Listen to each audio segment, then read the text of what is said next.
Stephen Callahan's survival story at sea is one of the most incredible survival stories.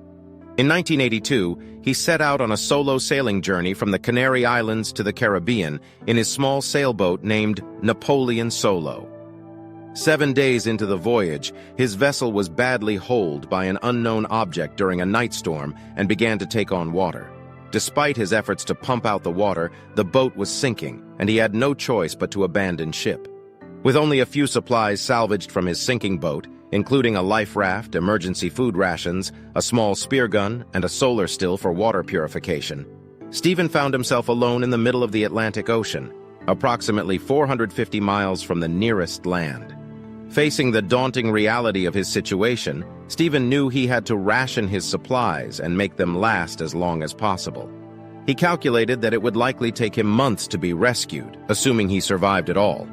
Adapting to life on the open sea, he constructed a makeshift shelter using the canopy of his life raft to protect himself from the sun and sea spray. He devised a system to catch rainwater and used the solar still to distill seawater for drinking. Stephen managed to catch fish and seabird for food.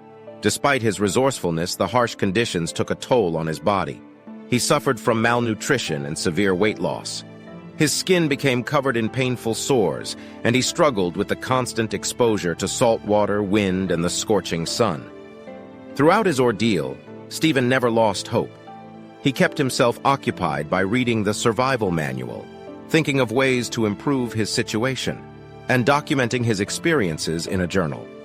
The mental challenge of isolation and uncertainty was as taxing as the physical hardships.